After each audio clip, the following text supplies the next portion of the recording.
Today, we're going to bring actually a 12-inch portable monitor. If you guys can see, this is everything you get. First of all, you get the actual cables. They give you a type A to type C connection, all right? They give you a micro HDMI to actually an HDMI 2.0. They give you an external USB connection so you can power it up in case you don't have power coming out of your system. Or if you're going to use your phone, you can power it up.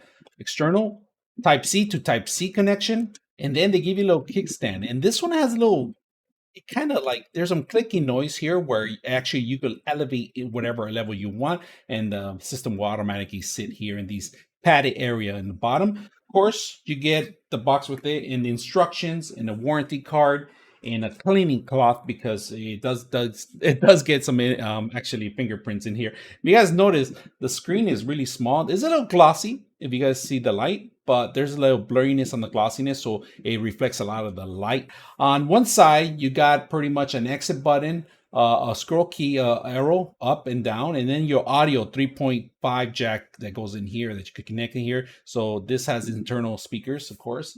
And then you have two Type C connections. You have a Type C connection here. One could be for power and one could be for display, of course. And then you got your micro HDMI connection in here. So everything embeds in one side on the connection part of it. So if you have a computer that's a Type C, and that will be able to power it up and also display through there.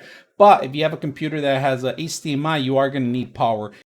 All right, so we're gonna go ahead and connect the power, and the power goes on the bottom, all right? Not the top, it goes on the bottom, right? Once you set up the power, it's gonna turn up automatically with no signal. We're gonna connect a Droid. We have a Samsung Galaxy 20, I believe it is. So it's a large one. We're gonna connect it. We're gonna go ahead and connect the USB on the top of it. And we have it on, you could set up automatically to automatically find it. If you guys notice, it just found my phone automatically. So we are getting a signal in the actual display. And this is only using the Droid. I'm actually using the Droid to display. Now using the same connection where we have our power, which is in the bottom. Then I actually have an iPad Pro here. We're going to connect it to USB Type C to Type C.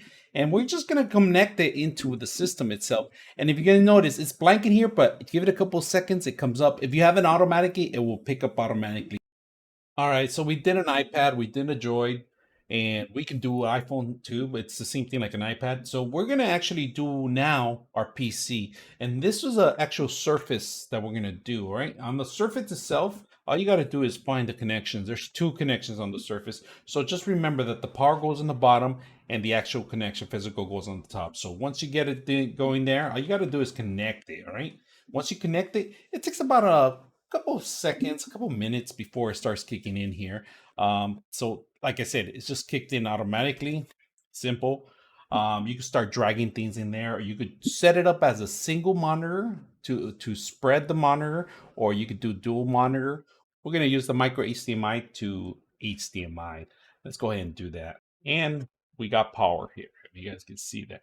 Now, if you have a micro USB, you don't need power to it. You can just power it and display it through the actual system. So we're going to do that by itself with one single cable on this same monitor because it does have a micro USB. So let's go ahead and do that. The back of it, well, you see the Type C connection, plug it in. So as you can see, one cable is going to display and power it up at the same time. Now let's take a look at some of the features that the actual monitor has. If you guys can see it sideways, you can't really see it sideways. You have to be like really in front of it. And then there's actually a blur brightness meter that you put it up all the way up. And I'm going to put it all the way up so you guys can see it sideways. Let's see if you guys can see it sideways. So this is pretty much how you basically see it. But if you put it sideways, you're going to see a little bit off. All right. So just to give you guys this heads up. Now, if you click on it right here, if you click on the actual button, it gives you more features in here. All right. There's H position, V position, and then main, time, and transition, right? And brightness, contrast, black equalizer, and game mode. And then finally is saturation, hue, and sharpness. And then Type C connection. And right now we're connecting at 1366 by 768. at 59.8 hertz. All right, so you get a lot of kick for this, and then you could game on this. So check out the volume on this one. It's pretty loud, actually.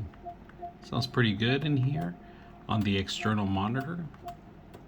So, and you can control the volume in here, up and down. So we're gonna put it all the way up. Fully blast right now. We could go ahead and start a game. You could hear it. It's actually pretty loud. So we're playing on the PlayStation 5 here on the actual monitor, if you guys can see that. We are giving it power, and we are on an HDMI. So, but you could play with this. Look at the quality of it. And this is a PlayStation 5. I'm gonna go in and hit X. You guys can see it, and it's pretty loud. So, really cool. I like this whole setup. I like the monitor itself. The quality of it, it's really good. I'm gonna zoom out a little bit more so you guys can see it, but we're gonna keep it on the PlayStation 5 for now.